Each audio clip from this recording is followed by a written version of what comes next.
ایک فقیر تھا، اس کا مزاج تھا کہ جو بھی اس کے در پہ آتا اس کو کھلاتا پلاتا، اس کی بہت زیادہ خدمت کرتا۔ اور یہ اصلی فقیر کا ہی مزاج ہوتا ہے کہ خود بھوکا رہے لیکن دوسروں کو پیٹ بھر کھانا کھلائے، خواہ اس کے پاس جتنا موجود ہو۔ اور تو اور اگر بعض اوقات ان کے پاس رقم نہ ہوتی تو ادھار لے کے لوگوں کی خدمت کرتے۔ جب اس فقیر کا آخری وقت آیا اور اس کی حالت اور حالات یہ منظر واضح کر رہے تھے کہ ان کا وصال ہونے کو ہے، تو سارے قرض والے جن سے اس فقیر نے قرضے لیے وہ اکٹھے ہوئے اور ان سے مطالبہ کیا کہ ہمارا قرض ادا کر دیجئے۔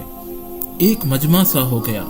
تو اس پریشانی کے عالم میں بھی اس فقیر کو یہ افسوس تھا کہ وہ اپنے گھر آئے مہمانوں کے لیے کچھ کر نہ پا رہے تھے۔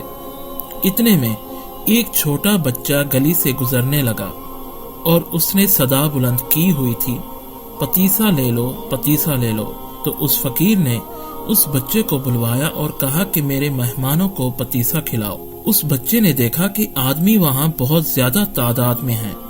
وہ خوش ہو گیا کہ آج تو صبح صبح ہی ایک ہی جگہ پر میری دہاڑی بن گئی۔ تو اس نے مہمانوں کو سب کو کھلا دیا پتیسا اور فقیر سے مطالبہ کیا کہ جی میرے پیسے دے دے۔ تو فقیر نے کہا کہ بیٹا بیٹھ جاؤ۔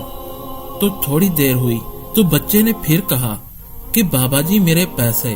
تو فقیر نے کہا کہ بیٹا یہ سارے پیسے لینے کے لیے بیٹھے ہیں، جب ان کو پیسے دوں گا تو آپ کو بھی دے دوں گا۔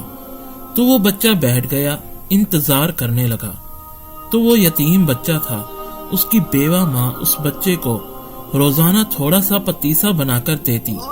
وہ بچہ گلی گلی میں گھوم کر کے اس پتیسے کو بیچتا اور گھر کے لیے راشن لیتا تھا۔ تو اس نے پھر کہا بابا جی میرے پیسے۔ تو فقیر نے پھر وہی کہا کہ بیٹا جب ان کو ملیں گے تو آپ کو بھی مل جائیں گے۔ تو جب بہت زیادہ دیر ہوئی اور بچے کو پیسے نہ ملے تو اس نے تصور میں اپنی بیوہ ماں کو اپنے گھر جانے اور راشن کا انتظار کرتے پریشان حالت میں پایا۔ تو وہ بچہ رونے لگا۔ تو اس بچے کی آہ آسمانوں میں پہنچی اور اللہ تبارک و تعالی کی رحمت کو جوش آ گیا کہ اچانک ایک شخص اس فقیر کے گھر میں نذرانہ لے کر پہنچ گیا۔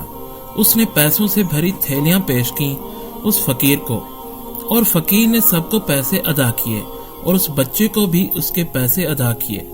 تو اس فقیر نے سب قرضداروں سے کہا کہ اتنی دیر نہ لگتی اور اتنی دیر تم سب کو انتظار نہ کرنا پڑتا کہ اگر تم میں کوئی رونے والا ہوتا۔ مطلب اللہ پاک نے اس بچے کے آنسوؤں کے صدقے ساری جماعت کے قرض ادا کروا دیے۔ تو یہ بات حق ہے کہ اگر جہاں 40 مسلمان جمع ہو کر رب سے التجا کریں، دعا کریں، تو میرا رب دعا قبول فرماتا ہے۔ اس ویڈیو کو زیادہ سے زیادہ شیئر، لائک اور ہمارے چینل کو فالو اور سبسکرائب ضرور کیجیے گا۔ شکریہ۔